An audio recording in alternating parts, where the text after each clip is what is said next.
क्या पश्चिम बंगाल में सनातन सुरक्षित नहीं है? क्या बंगाल में एक और पालघर हत्याकांड को अंजाम देने की तैयारी थी?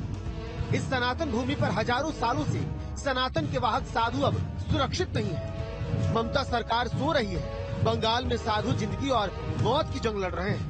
आए दिन होते साधु सन्यासियों पर हमले कानून व्यवस्था के साथ साथ एक और गंभीर सवाल खड़े करते हैं कि आखिर जिस भूमि पर सभ्यता और संस्कृति पनपी, जिस भूमि को विश्व गुरु का दर्जा हासिल है, उस जमीन के एक हिस्से पर आखिर साधु सुरक्षित नहीं है। क्या कोई साजिश है सनातन के खिलाफ? क्या इतनी नफरत हो गई साधुओं से?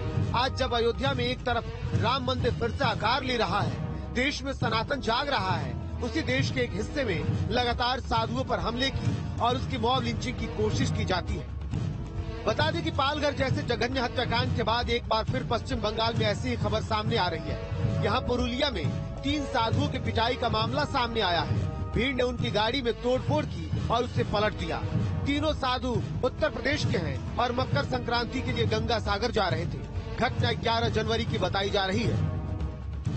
एक पीड़ित साधु ने कहा, हम लोग गंगा सागर जा रहे थे, रास्ते में अचानक लोगों ने गाड़ी रोका, हम लोगों के साथ धक्का मुक्की और मारपीट की, गाड़ी में तोड़फोड़ भी की। 200 थे या 300 लोग, हमें नहीं पता, हम तो बेहोश हो गए थे। पुलिस प्रशासन हमें थाने लेकर आ गई। भाजपा ने हमले का आरोप तृणमूल कांग्रेस के कार्यकर्ताओं पर लगाया है। पार्टी ने घटना का वीडियो शेयर करते हुए लिखा, क्या बंगाल में हिंदू होना गुनाह है?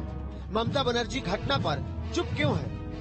उन्हें शर्म आनी चाहिए, इसके लिए आप जिम्मेदार हैं। वहीं बीजेपी नेताओं ने भी ममता सरकार को निशाने पर लिया है। आखिरकार ये वातावरण क्यों? ये तुष्टीकरण की राजनीति ने इस वातावरण खड़ा कर दिया है। कानून व्यवस्था ध्वस्त हो चुकी है।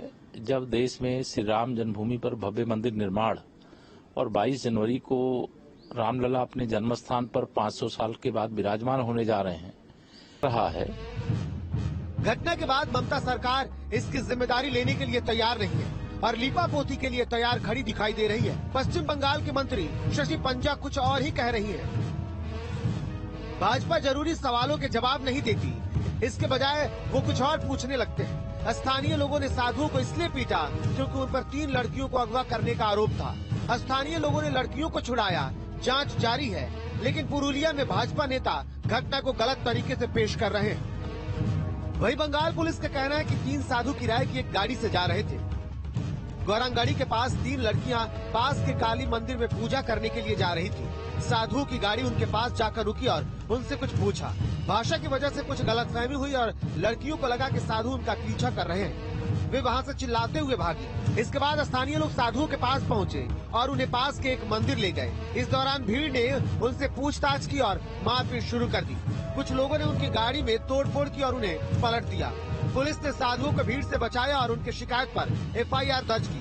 12 लोगों को गिरफ्तार किया गया है।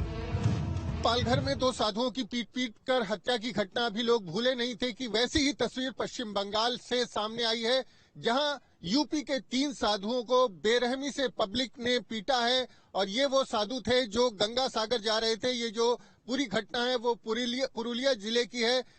बता दें कि इससे पहले महाराष्ट्र के पालघर में 16 अप्रैल 2020 को 2 साधुओं के साथ उनके ड्राइवर की पीट कर हत्या कर दी गई थी और लग रहा था बंगाल में भी कुछ ऐसा ही करने की तैयारी थी।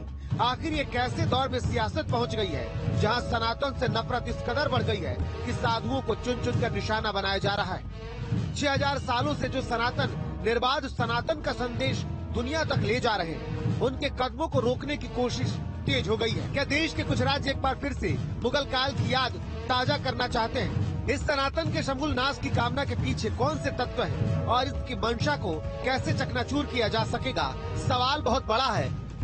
Team news state.